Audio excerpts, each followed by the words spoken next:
Hello and welcome everyone. I'm Taklai and I would like to say very, very happy new year to all my listeners and to all Ethiopians as well. And have actually prepared a short New Year's message targeted to all Ethiopians. A bit of narcissism there from me that I should contrive myself to believe that all Ethiopians would listen to me. But anyway, the message is sort of tailored to all Ethiopians nonetheless. And I'm going to read it, so please bear with me as I do that. So here's my message. Happy New Year to all Ethiopians. In 2016, Ethiopians should strive to break out of the vicious cycle of violence that has defined and characterized the country for the past 5 or 6 years. War and violence has destroyed Tigray. War and violence has destroyed Oromia partially. War and violence is on the verge of destroying Amhara. And it will continue in places and ways we cannot predict if we don't do something radical. And Ethiopia has fallen way behind as a result of war and violence. To see how far it has fallen, let's briefly compare the nature of conversations that elites in Silicon Valley have and elites in Ethiopia have. In Silicon Valley, the dominant conversation among elites is how can we use technologies such as AI to create radical abundance so that nobody goes hungry. Whereas in Ethiopia, the dominant conversation among elites is how do we bring this or that people down, including by using starvation as a weapon, as they did in Tigray only 2 years ago.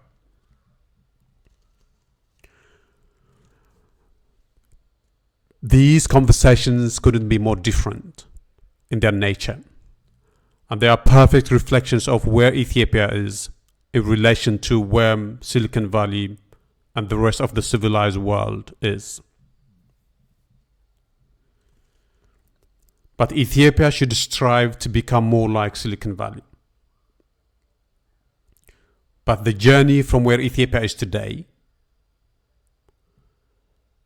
to where Silicon Valley is today, or to what Silicon Valley will look like tomorrow, is not going to happen overnight. There is no magic wand that we can wave. There is no magic formula that we could rely on. It is going to be a long and arduous journey. But it is a journey that we have to start somewhere. And it has to start now. Because otherwise it might be too late. In fact, it might already be too late. Ethiopia is not contributing to the technological zeitgeist in any shape, way, or form, which is a passive receiver of outputs shaped and created by others. But we have to try. For me, the journey has to start by ending the vicious cycle of violence that has gripped Ethiopia for so long. How? I don't pretend to have answers, but I will suggest 2 ideas that people should consider. 1, working together for perpetrators of crimes in Tigray and Amhara and Oromia and elsewhere to be brought to justice. Not only because the victims deserve justice, but also because the perpetrators must be told categorically that they cannot get away with murder, as they have been until today. That would create a strong incentive in favor of politicians not inciting violence anymore. That is why we should all join hands in calling for a serious and impartial investigation into crimes in Tigray, in Amhara, in Oromia, and elsewhere. 2. We have to individually make an honest effort to realize and understand that Ethiopia is home to people with views we may not always like.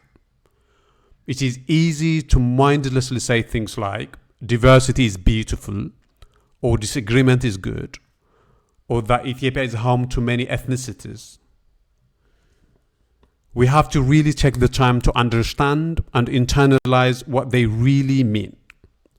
They mean that sometimes people will say things we don't like. They mean that sometimes people will organize along lines we don't necessarily like, whether that is religion or ethnicity. They mean that sometimes people will support political parties we do not like. But they do not mean that we are superior to them, except on factual matters, which are either true or false. No one is ever more right than others. This might sound trivial, but it is such a critical concept to always keep in mind. It is what holds people together in harmony.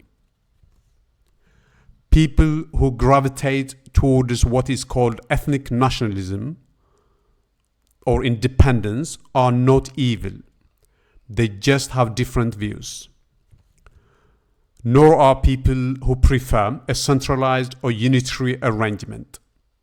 They just happen to hold different political views.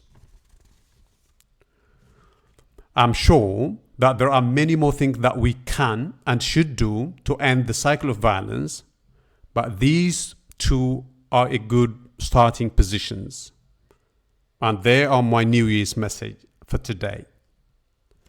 Happy New Year again, and please subscribe, spread the content around. It helps us in so many different ways. And thank you very much. Bye-bye.